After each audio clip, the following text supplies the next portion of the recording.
Imagine this. You're 72 years old. Your body hurts in places you didn't know existed. The world outside moves fast. And every morning you open your banking app hoping that the money you saved for 40 years is enough to survive one more month. You stare at the number and it feels smaller than yesterday. Not because you spent it, but because the world got more expensive. Again. That is the moment most people realize a painful truth. The pension they trusted to protect them quietly betrayed them. And the betrayal didn't start today. It started decades ago. You just didn't see the knife sliding in. Today, we're going to show how that happened, not with academic charts, not with complicated theories, but with real numbers, real incentives, and a system built on hope, delay, and slow financial erosion. And by the end, you might look at your pension very differently. Let's begin. For most of the 20th century, pensions were simple. You worked, you contributed, your company or government promised a monthly check until the day you died. They handled the risk, you got the reward. It was a deal built on trust, built on dignity, built on the idea that loyalty should pay off. That world is gone.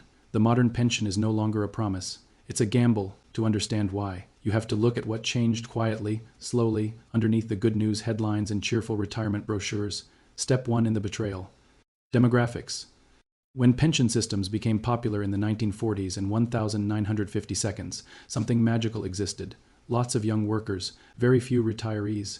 People didn't live long after retirement, so the math worked. A huge base of workers fed the system, and a tiny slice took money out. But then lifespans increased, birth rates collapsed, and people began living 30 years, sometimes 40 years, after retiring. The result? Too many people collecting, not enough paying, a slow-motion financial implosion. Governments saw this problem coming decades ago, and instead of fixing it, they pushed the risk onto you. That's step 2, the pension shapeshift. Old pensions were defined benefit, guaranteed payments, predictable amounts, no fear. Today, most pensions have turned into defined contribution. You put the money in. You invest it. You hope the market behaves, and if it doesn't, tough luck. It is the most brilliant and brutal financial outsourcing in modern history. Risk used to belong to companies. Now it belongs to retirees. But here's where the story gets darker. Financial markets became the new pension engine. Your future now depends on stocks, bonds, interest rates, inflation, and geopolitical chaos. And the system sells it with perfect marketing. Invest for the long term, average 7% a year. You'll retire rich. It sounds good. But the math tells a different story. From 1980 to 2020, stocks exploded. They grew at historic rates. Interest rates fell. Bond prices rose, and pensions looked brilliant. But the next 40 years aren't likely to look like the last 40. Interest rates are rising. Bonds look weak. Markets are unpredictable. Government debt is record-breaking, and inflation eats quietly every single day. Let's put real numbers on that pain. If you retire today with a $1 million pension pot, it sounds huge. You feel safe, but at 4% inflation, that $1 million loses half of its purchasing power in 18 years. Half, and the average retirement lasts 20 to 30 years. That means the money you rely on to stay alive erodes faster than you can save or invest it.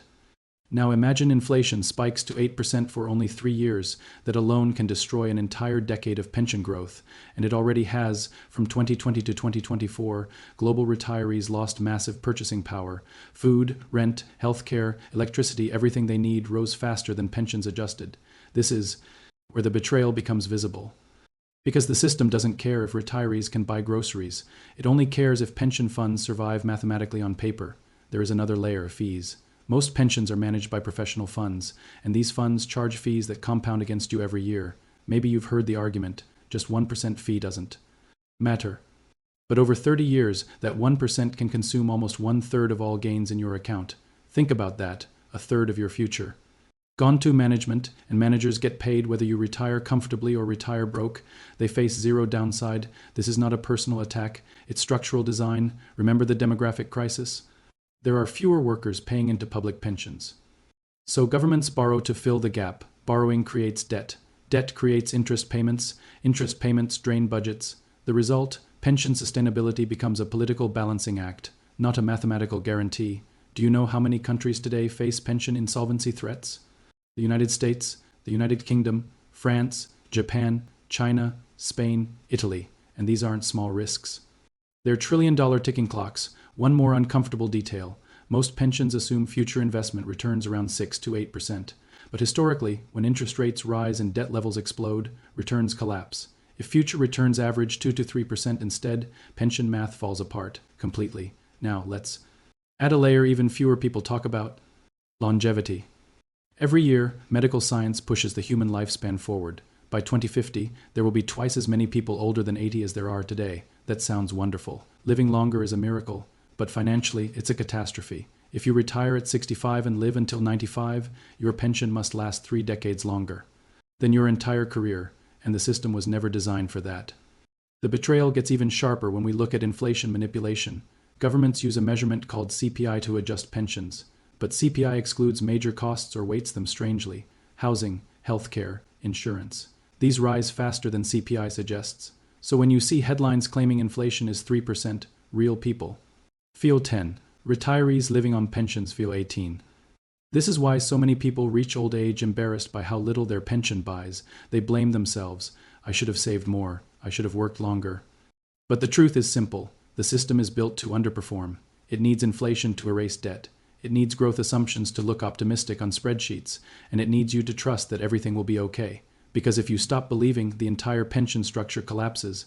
There is a phrase economists love to use: pay as you go. It sounds harmless, but what it really means is, your pension isn't funded by your money. It's funded by younger people currently working. And if younger people can't or won't pay enough, the system breaks. That is happening right now. In Europe, protests erupt every time governments try to raise retirement age. In America, Social Security is projected to run short by the early 2030s. In Japan, the government already admits the pension cannot fully support future retirees, and yet every brochure still shows the same smiling couple on a beach. Why? Because the alternative would be panic. Here is the irony. When people in their 20s here start saving for retirement, they roll their eyes. They feel immortal. When people in their 40s hear it, they panic and start throwing money at index funds. And when people in their 70s hear it, they laugh. They know the truth. Now let's flip the camera around. Why don't pensions collapse instantly if they're this fragile? Because collapse happens slowly, quietly, like rust. The betrayal is not dramatic. It's silent erosion. A little value lost to inflation. A little too fees. A little too taxes. A little too market downturns. You don't notice year by year, but over decades, the damage becomes fatal. And then there is the dark side. Governments know this. They prefer inflation over honesty because inflation hides tax increases inside everyday prices. When inflation rises, your pension becomes a smaller slice of a bigger pie. But because the pie looks bigger, nobody complains. This is the trick. A dollar losing value feels less painful than seeing numbers shrink. Now, here comes the toughest truth. A pension isn't broken because you failed. A pension is broken because it assumes the future will look like the past: stable demographics, strong economies, low inflation, high returns, long bull markets, trust in governments. But today's world looks nothing like that. We are entering a century of aging populations, shrinking workforces, higher debt, slower growth, and unpredictable geopolitics. And pension math cannot survive in that reality without cuts. The question isn't will pensions be reduced? The question is how. Higher retirement ages, lower monthly payments, more taxes, more individual responsibility, or, more likely, a slow erosion disguised as normal economic life.